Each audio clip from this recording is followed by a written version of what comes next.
Kita meyakini manusia dilahirkan dengan segala kekuatan atau potensi yang berbeda-beda. Demikian juga peserta didik kita memiliki keberagaman, karakteristik, kekuatan, dan kebutuhan belajar yang berbeda-beda, sehingga harus mendapat perhatian dan respon yang tepat. Hal ini dapat terwujud jika guru atau pendidik menerapkan pembelajaran berdiferensiasi.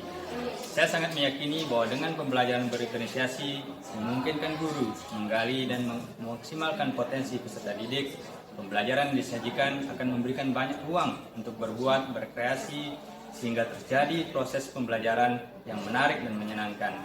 Sebagai pengawas sekolah dan pengalaman saya di program guru penggerak maupun sekolah penggerak, saya harus menyusun langkah-langkah strategis untuk merespon kebutuhan belajar peserta didik yang beragam dengan melakukan pendampingan dan pembimbingan pada kepala sekolah dan guru dalam menerapkan pembelajaran berdiferensiasi.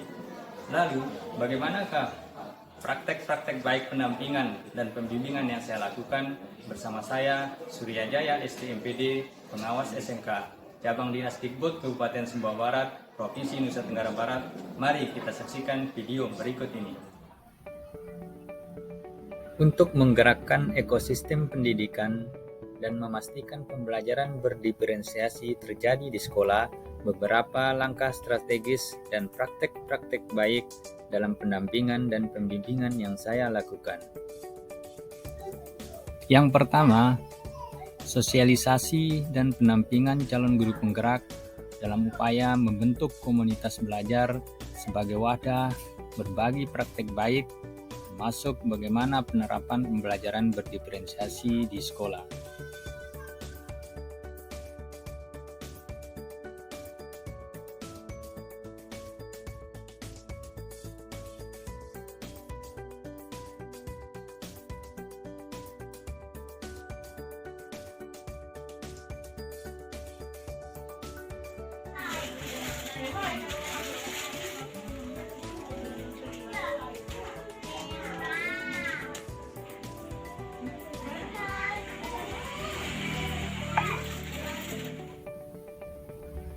Yang kedua, memfasilitasi kepala sekolah dan wakil kepala sekolah bidang kurikulum dalam rangka implementasi kurikulum Merdeka, utamanya penerapan pembelajaran berdiferensiasi.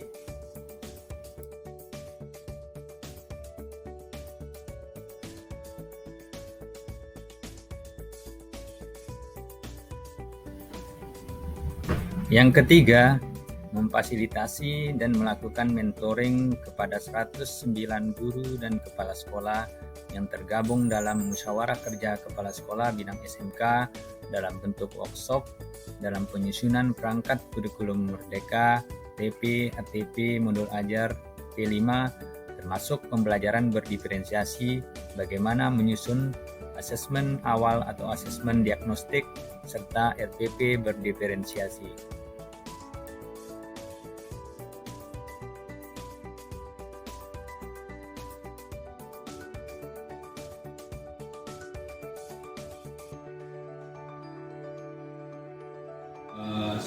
Kesiapan belajar, minat belajar, yang terakhir adalah profil belajar siswa. Profil belajar itu berkaitan dengan, kalau secara riset itu ada tiga, jadi ada kinestetik, ada visual, dan ada auditory.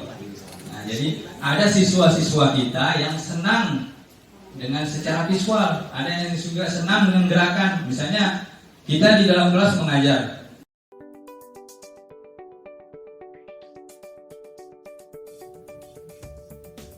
Yang keempat, memanfaatkan podcast SMKN 1 Taliwang untuk memberikan materi pembelajaran berdiferensiasi dan dapat diakses secara live maupun live delay di YouTube SMKN 1 Taliwang.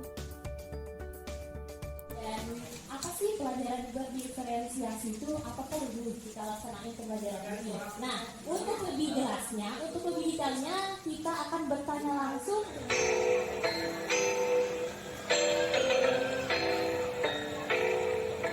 Ada siswa kita yang senangnya mungkin yang latar belakang keluarganya itu kehidupannya bertani, maka dia akan senang sekali dengan kehidupan bertani.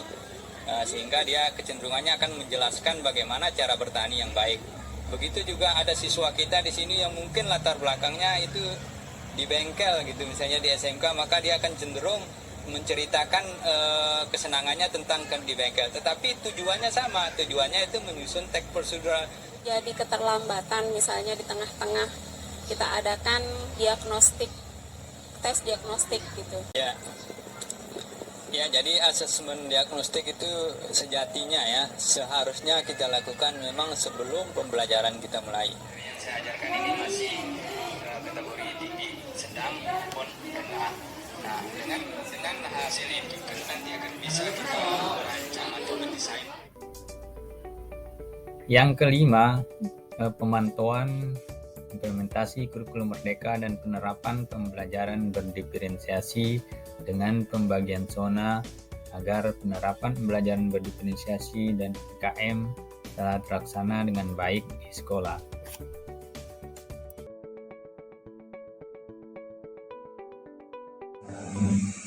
Nah, saat ini kita sedang berupaya supaya proses pembelajaran yang dilakukan oleh guru itu mengacu kepada proses pembelajaran berdiferensiasi.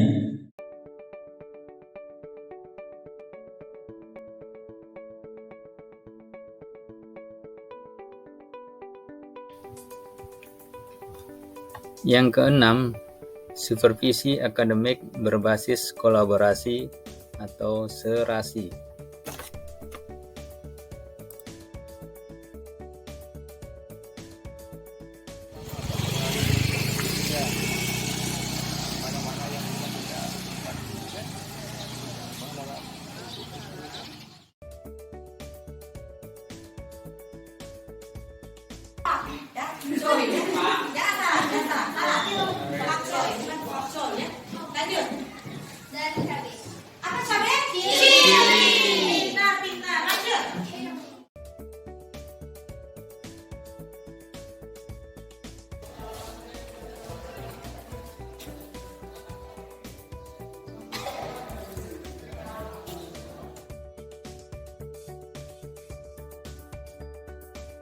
Wanda? Ya, Kak ya.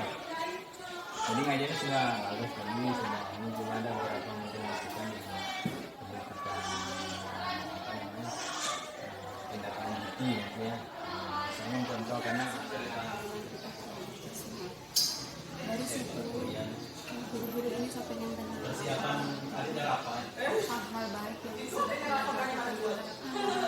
Cuma saya tidak paham bagaimana Itu dibangun sebelum melaksanakan pembelajaran, karena memang ini kita berusaha untuk membangun komitmen daripada peserta didik kita untuk menjalankan komitmen yang sudah disepakati. Iya, jadi mungkin saya perkuat di yang pertama itu RPP yang dibuat kemarin itu masih belum menggunakan salah satu diferensiasi yang dilakukan. Jadi kan ada diferensiasi konten, ada diferensiasi proses, dan ada diferensiasi produk.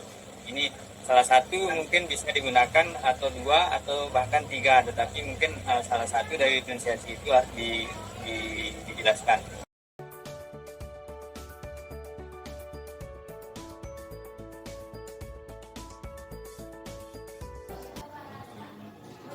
Baik Bapak Ibu sekalian, itu tadi praktek-praktek baik pendampingan dan pembimbingan yang saya lakukan dalam memastikan pembelajaran berdiferensiasi dilakukan di sekolah. Dan tentu saja ini akan terus-menerus secara konsisten dilakukan untuk memastikan apa yang menjadi kebutuhan belajar peserta didik terpenuhi. Semoga ini menjadi inspirasi bagi kita semua untuk secara bersama-sama berkolaborasi mewujudkan pembelajaran berdiferensiasi. Pembelajaran yang mengakomodir semua kebutuhan peserta didik. Demikian, wassalamualaikum warahmatullahi wabarakatuh.